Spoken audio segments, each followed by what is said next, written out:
दोस्तों नमस्कार। मैं हूं पंकज और आपका स्वागत है हमारे YouTube चैनल वंचित प्रोडक्शन में। दोस्तों आज हमारे हाथ में ये जो किताब देख रहे हैं गुलामगिरी, ये महात्मा ज्योतिबा फूले के द्वारा लिखी गई है और आज उनका महापरिनिर्वाण दिवस है। मैं भीम आर्मी टीम बाढ़ मंडल के ओर से महात्मा ज्योतिबा फूले के महापरिनिर्वाण दिवस पे उन्हें कोटि कोटि नमन करता हूँ। उन सारे महापुरुषों को नमन करता हूँ जो समाज में एकता, भाईचारा, पाखंडवाद, जातिवाद के खिलाफ बहुत सारे काम किए हैं अलग अलग। उनमें से ही एक है महात्मा ज्योतिबा फूले जो माली समाज से आते हैं। आज ही के दिन 1890 में इनका महापरिनिर्वाण हो गया था। इनकी वैसे तो बहुत सारी किताबें लिखी गई हैं, इनकी कुछ प्रमुख किताबें हैं मेरे पास। इनकी जो प्रमुख किताबें हैं गुलामगिरी, इनकी एक पंक्ति है वो मैं आपको सुनाना चाहूँगा। विद्या बिन मति गई, मति बिन नीति गई, नीति बिन गति गई, गति बिन धन गया, धन बिन शूद्र पतित हुए, इतना घोर अनर्थ मात्र अविद्या के कारण ही हुआ। फिर से सुनिए। विद्या बिन मति गई, मति बिन नीति गई, नीति बिन गति गई, गति बिन धन गया, धन बिन शूद्र पतित हुए, इतना घोर अनर्थ मात्र अविद्या के कारण ही हुआ। जी हाँ, ये बहुत बड़े समाज सुधारक थे और इन्होंने समाज के हर वर्ग के लिए काम किया, हर वर्ग के लिए लड़े। ये बहुत बड़े इंटेलेक्चुअल थे, एक प्रकार कह सकते हैं कि समाज सुधारक कह सकते हैं इनको। इनकी कुछ प्रमुख कामें हैं जो कि पहले महिलाओं को शिक्षा लेने का अधिकार नहीं था, तो इन्होंने अपनी पत्नी के साथ महिलाओं को शिक्षित करने का काम किया। ये पाखंडवाद के खिलाफ हमेशा लिखते रहे, हमेशा बोलते रहे। शायद इन्हीं से बाबा साहेब डॉक्टर भीमराव अंबेडकर इंस्पायर हुए और इन्हीं के पद चिन्हों पर चल के आगे भी काम किया। इनको जो है पूरी दुनिया लोहा मानती है इनकी। ज्योतिबा फूले वैसे तो कहा जा सकता है कि 19वीं सदी में सामान्य नहीं था स्त्री को शिक्षा देना या विधवा स्त्री को दोबारा शादी करवाना। उस टाइम सती प्रथा चलती थी, तो इस वजह से इनके लिए बहुत बड़ी चुनौती थी। इन्होंने उन चुनौतियों को स्वीकारा और उन पर काम भी किया, जिसका फल हमें आज देखने को मिल रहा है। आज कहीं भी स्त्री को समान अधिकार की बात हो या पुरुषों की अपेक्षा उनकी तुलना की बात हो, बहुत सारे ऐसे काम किए। सोचिए दोस्तों, उस टाइम कितना कठिन होगा जिस टाइम जातिवाद, लिंगवाद चरम पे थी।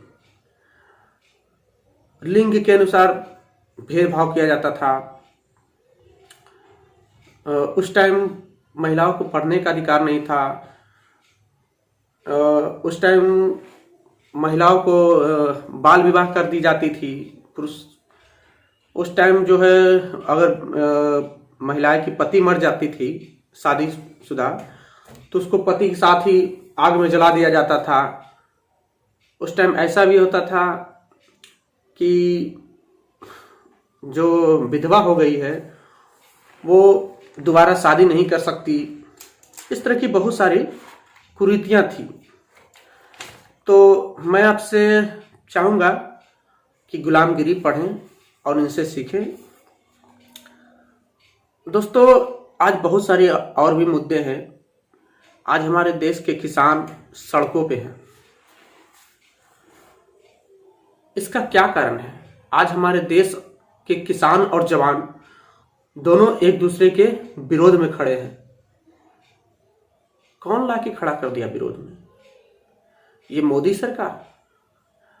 और मोदी सरकार कहती है राष्ट्रभक्त, हम राष्ट्रवादी हैं। किस बात की राष्ट्रवादी का आप वर्णन करना चाहते हैं?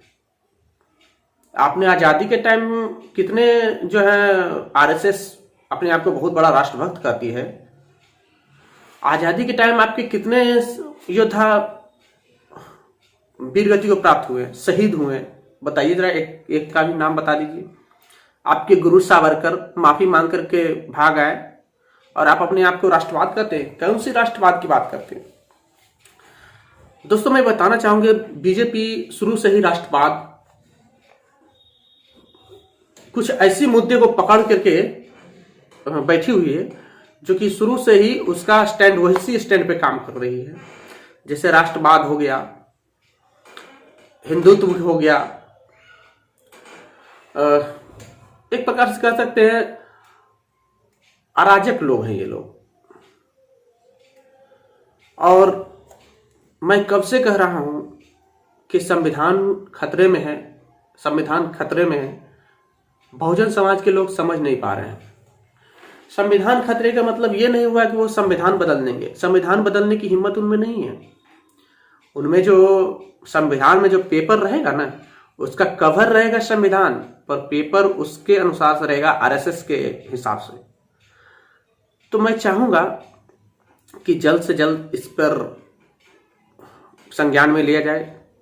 आखिरकार क्या कारण है कि आरजेडी जैसे बड़ी पार्टी इससे पिछड़ जाती है? वास्तविकता तो यह है कि ये जिस तरह से काम करते हैं, हर चीजों को कैसे मैनिपुलेट करना है, कैसे डिस्ट्रॉय करना है, किस चीज को शो करना है, किस चीज को हाइड करना है, ये सब इन लोगों को पता है। मैंने देखा बिहार चुनाव में एक बहुत बड़ी मुद्दा थी, लालू यादव के जंगल राज के विषय में बात कर रहे थे।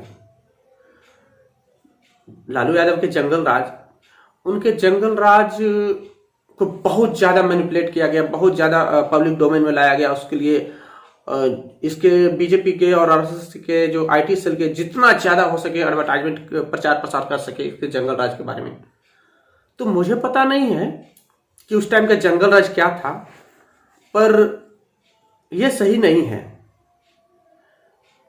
इनकी गलती है माननीय तेजस्वी यादव और आरजेडी के बहुत बड़े बड़े नेता के। आपने क्यों नहीं काउंटर किया? मैंने देखा कि नीतीश कुमार, अमित शाह, जेपी नड्डा बार बार जंगल राज का जिक्र कर रहे थे।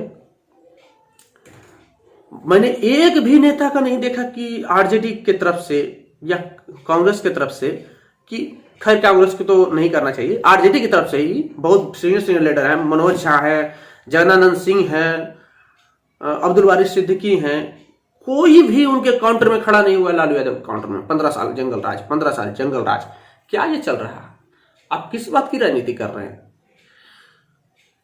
हमारे मुख्यमंत्री माननीय नीतीश कुमार जी अभी तो बैठे हैं कुर्सी पर वो कुर्सी दलदल में है, वो कभी भी धंस सकती है, गिर नहीं सकती है, धंस जाएगी। और मैंने देखा कि 2015 से लेकर 2020 तक में पब्लिक के लिए कोई भी ढंग का काम नहीं हुआ। यहां के लोकल लीडर अनाप शनाप बयान देते रहे, जैसे कहता है ना संपर्क, संगति का असर, वैसे ही जेडीयू के नेताओं को संगति का असर हुआ है। बीजेपी के साथ संगति की और उनका असर हुआ है। अनाप शनाप बयान, कुछ भी जो मन में आए बोल देना है, उसका किसी भी तरह से कोई कनेक्शन हो या ना हो, उससे कोई मतलब नहीं। तो इसी तरह से मैं देख रहा हूं, अभी मैं बाढ़ की राजनीति को कवर कर रहा हूं।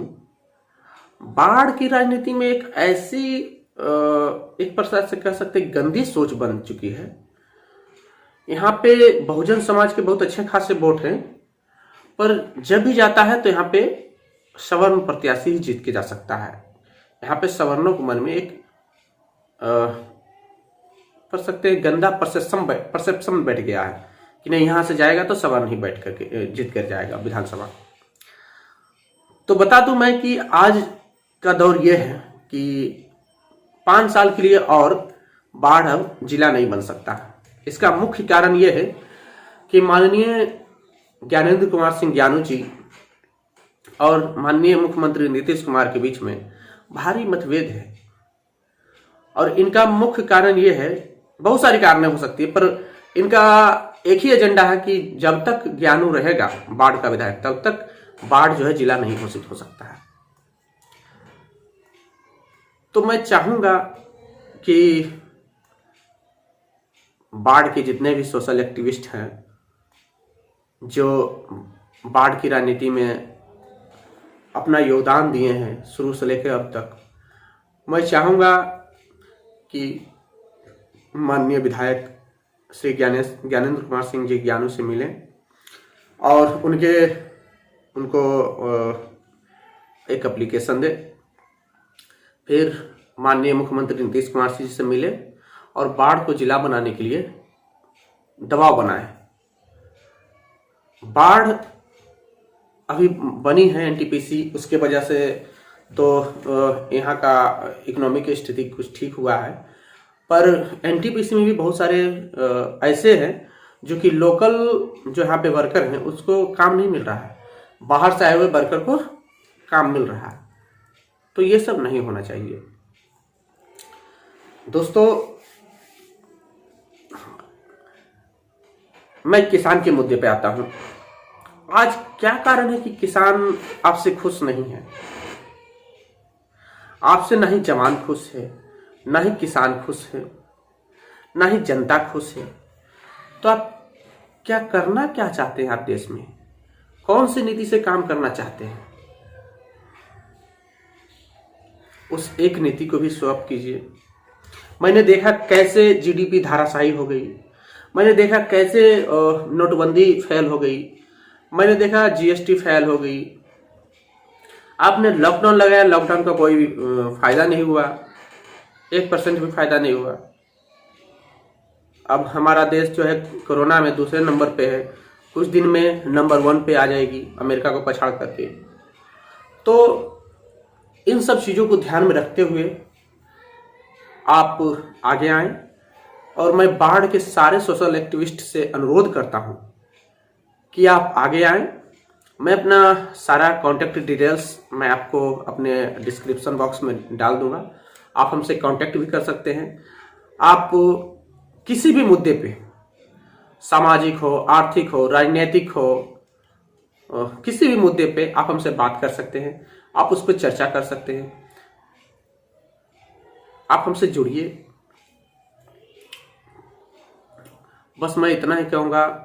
आज महात्मा ज्योतिबा फुले का महापरिनिर्वाण दिवस पर मैं उनको कोटि कोटि नमन करता हूँ और मैं अपने बाढ़ अनुमंडल टीम भीम आर्मी की तरफ से भी मैं उनको कोटि कोटि नमन करता हूँ।